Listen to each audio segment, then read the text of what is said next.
Henry Ford had asked people what they wanted, if he had asked, they would have said faster horses.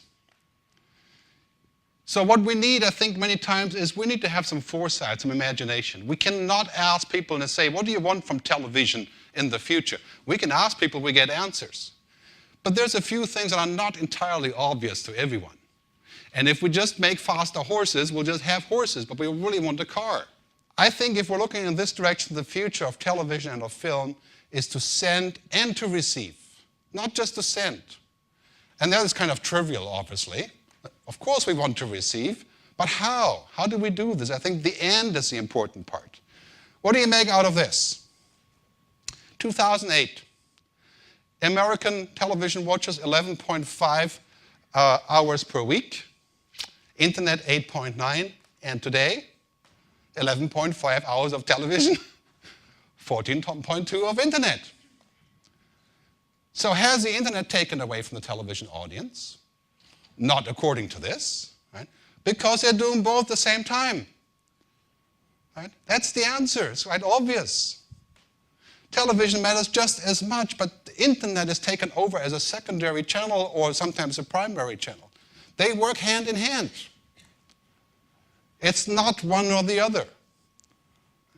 So if we're falling in this direction, we're basically seeing this. We're seeing complete convergence of television and the web, and of push media and pull media.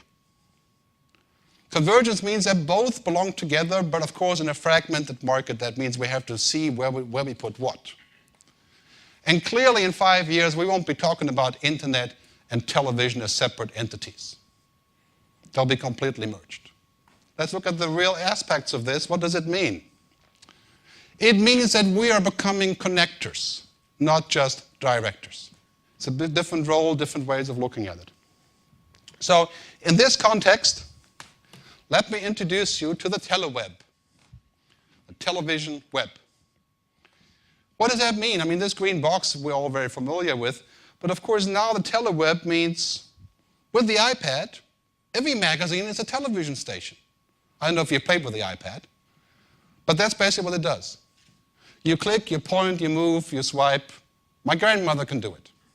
Then we have the connected television. You will not be able to buy a television that's not connected to the internet in 2 or 3 years.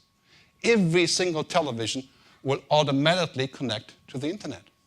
Change in television watching because of internet, quite interesting, as I said before, same amount, 64%, some more, some less, but by and large, not much of a change. So the real hope for television and of course for films also in the future is the convergence of the two. And that's what we're looking at.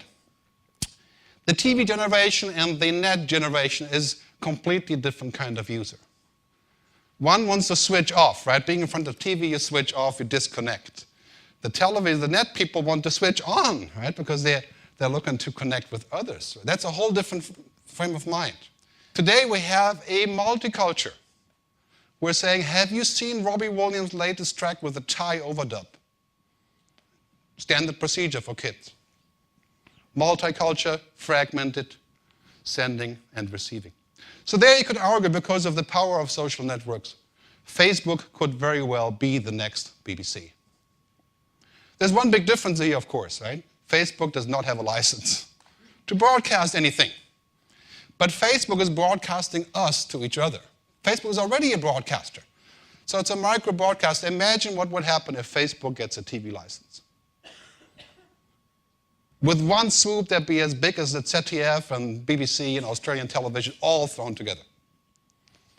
Think about the commercial opportunities there, because Facebook doesn't know shit about television or content for that matter. They're a bunch of geeks. All right, so there's a huge opportunity here. Social networks are the next broadcasters. And if you currently are in the broadcasting business or in the film production business, you won't get around these guys. That's your audience. That's the engagement that comes from there. Look at these numbers from the latest Morgan Stanley report.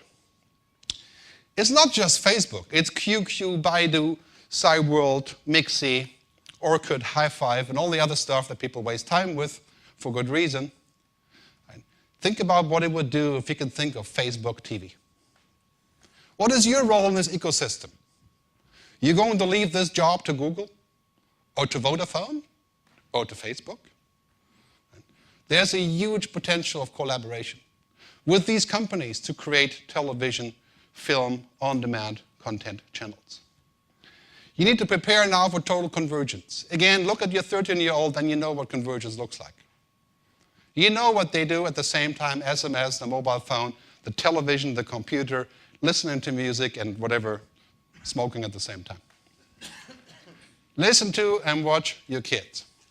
TV is push, web is pull, so you have to mix them up together, right? Blend them. Use the best of both worlds. And of course, this is vastly different in different cultures and different countries. So one thing I cannot give you today is a recipe. I can give you a view. You have to cook your own recipe, because all cultures, all countries are different. But please reduce the time spent on making faster horses. Sometimes you have to do that. But let's look at cars. Let's look what's after the horse. And here's a short warning. These developments aren't linear. If you were unfortunate enough to go to business school, which I didn't, I went to music school, then you learn that businesses grow like this. Right? They go linearly, they have ROI and all that stuff that you learn about that I only peripherally touch on. So it's not linear. These kind of things are explosive or they're dead. One of the two. It's like this. It's a hockey stick. It's not gradual. So if you're hoping that you have time to catch up before the hockey stick takes off, you have to create the hockey stick. You don't have time to sit and say, let's watch this development, because when it takes off, you're in the middle of it. So just to summarize, the social networks, it's about when you're out and about. It's not about when you're sitting in your office or when you're at your computer. It's when you're out and about. That is the crucial part of social networking. It's within your tribe. A tribe meaning, as Seth Godin has defined it, about 150 people.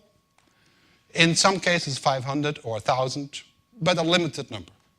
Things happen in that tribe. You want to get into the tribe of every person who is interested in your movie, your film production, your TV show, whatever it is, and you have to activate them. That's the goal. These things don't happen in the wild just because they've seen a link. Right? It's all about the tribe. Which brings me to the next point. It's about people like me. I can't tell you how many people I've found on Twitter and on Facebook and other places, and of course in real life, who I realized they were a lot like me by what they were saying. And I can see that by just scrolling down your last 50 tweets. Not by being like me in the sense of a total sense, but just in terms of the mind. Right? Thankfully not the body. So people like me finding those, I mean, that is the mission of what we're doing on the web. That's after all our culture. Right? The right time, the right place, with transparency and the users in control always. Last point is, people will give you money because they trust you. They will not give you money if you force them. They will give you money when, and that's never really been different, except that the web makes it extreme case.